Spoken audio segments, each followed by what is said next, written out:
Thank you for coming along. It's really nice to see so many people here taking interest and engaging with us. So my name's Harry. I'm a final year medical student here and the president of the BSMS Spectrum Society, which is our medical school's LGBT society. And I'm just basically giving a quick welcome before Neil goes into his spiel and tells us a bit more about what BSUH is doing to help LGBT people. So I started the society about a year ago because I felt like there wasn't much LGBT education in our undergraduate curriculum. And with Neil, we've kind of created this seminar program. So trying to focus rather than just LGBT health, trying to focus on a specific aspect of LGBT health. So that it's not completely lumped together because there are lots of different populations within this population and lots of different problems within it too. Yeah, cool, thank you. And this is Neil. Thank you very much. I was about to say, is this thing on, but that would be cheesy. Hello, right. Good evening, everyone. And again, just thank you so much for turning out. Really excited to see everyone here and really excited to get to this LGBT and ageing seminar. I've been looking forward to this one pretty much ever since we decided to do it and spoke to Katie and Helen who've been able to come along to give us the benefit of their wisdom and experience. Just while I think about it, we'll need to stand about here for the camera, so no hiding behind the lecterns. So we've got two fantastic presentations lined up. We've got a couple of videos as well. And somewhere in the room, I think Pamela's got it, is a magic speaking ball. Because at the end, we've got a Q&A session that Katie and Helen are going to stay for. And it is actually a magic speaking ball. And the purpose of that is to record your voice for the Q&A. We've got a camera at the back. Now the camera is just focused on presenter and the screen here. So they all look absolutely fabulous. You're not going to be on camera, so don't worry about that. But it's just for the Q&A afterwards. So if you do have any questions, we can pick up your voice on there and then we can actually remember for posterity what you've asked and what the presenters are answering. So a couple of light housekeeping bits from me. Exits over there. No planned fire drills, as far as I know. So if the alarms do go off, something is happening. So please leave by the green markers and then follow them down to the point. And as I've mentioned, we have some filming. The lovely Powell at the back has got the camera. So why are we here? Existential angst put aside for one moment. BSUH, the trust, is determined to become basically the best possible employer for LGBTQ plus people it can possibly be. We want to be open, we want to be inclusive, and we want to be seen as an outstanding example of best practice for inclusive care as well. One of the key targets we've got is to create year-on-year improvements for our LGBTQ plus staff, and we are using the Stonewall Workplace Equality Index to measure that. Now we want to be top 100. We're currently 143. We went back into it last year. 143 out of 445, so that's pretty good, but being BSUH, it's not good enough. We want to be top 100. So I'm part of the team who's basically trying to get us to top 100.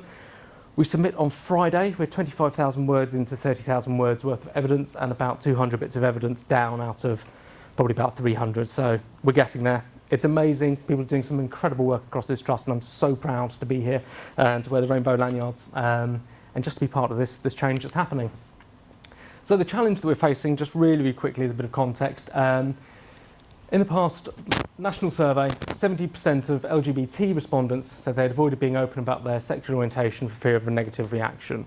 Now, for us at BSUH, we are patient first. It's our operating philosophy and principle.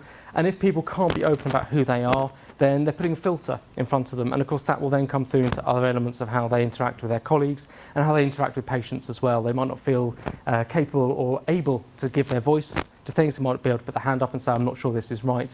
Or just say, hey, I've got a really good idea. We want to try something new. So we want to change this. And we're really lucky in that our CEO, who's now Dr. Dame Marianne Griffiths, she got an honorary doctorate from Sussex, I believe it was recently, is actually sort of leading the charge from the front. And we had an LGBTQ plus inclusion conference back in February, and Marianne stood up there and in typical Marianne fashion said, this is where we are, I want us to go the next step further. So she's absolutely in front of what we're doing. We're actually doing really well. As I said, we were 143 out of 445 in the last Stonewall index. So we're in a really good place to start with. But we want to do more. The CQC, Care Quality Commission, came in last year to do a full inspection of the trust, and when they produced their report in January, it was absolutely obvious how far we'd come since the last report. And as many of you will know, we actually came out with special measures from CQC. We did that well. We jumped up several places. And we're really proud of how the LGBTQ community and support got mentioned by the CQC. I must find another acronym to throw into that sentence, there just aren't enough. So we've been really busy. We had the Inclusion Conference in February. We had an amazing recruitment campaign, which you might have seen around Brighton, and actually even up in London, featuring some of our LGBTQ colleagues plus allies, looking absolutely amazing. We also went to Disability Pride, Trans Pride and Brighton and Hove Pride as well. So it was a month of pure pride magic all the way through. So some of the work I've been involved with, and I'm fortunate enough to be involved with through the Stonewall programme, we're doing loads of policy work, which is not as dry as it sounds, I promise. Everything from the parental leave policy all the way through to dress code. We're working through gender inclusive and also gender neutral and additive language, just to get all the different variations in there. We're trying to make our policies the best they can possibly be to support our aim of becoming an inclusion employer of choice. We've got a golden thread, if you like, that's coming in from hopefully the moment someone thinks about joining the trust. We've reviewed the top 100 web pages, we've rewritten a load of those, we've got more to rewrite. So the moment someone sees a job, starts researching, just get the elements and hints of inclusion all the way through to job applications, job packs and so on, and then when they arrive, there's more there. We've got a really great LGBTQ network group, about 500 people on our mailing list so far. We had an amazing time at the doctors or the medical induction recently. We've got about another 100 or so people there who said we want to join up and become part of the network. And it's not just LGBTQ colleagues, it's allies as well who are straight and or cisgendered. So really people who come together and say we want to create this safe space for LGBTQ people to be there. We've got a great allies network, people coming forward to help out. We're trying to make the most of our social values, so we're doing lots of work with procurement as well. So how can we make our vision and our values of what sort of society should be work with all of our suppliers? How can they help us to push those values out into the community? And we want to be active as well. This is one part of our being active with the community. We've got people from different organisations coming here. Tonight we go to the Prides. We're very involved in the city and increasingly up in Haywards Heath as well. So on a quick gallop, that's us. Tonight, what are we here for? And again, no existential angst, hopefully. It's all about ageing and LGBTQ populations. We want to understand the need for patient-centred care as applied to elderly LGBTQ patients. We want to give a brief overview of understanding of dementia, so with Katie, and how this applies to the LGBTQ plus community. And we also want to understand what we can all do as carers and professionals to help patients and overcome prejudice, help their carers as well, and basically make everything better for LGBTQ people all the way through their lives and to the end of their lives, however that may come about.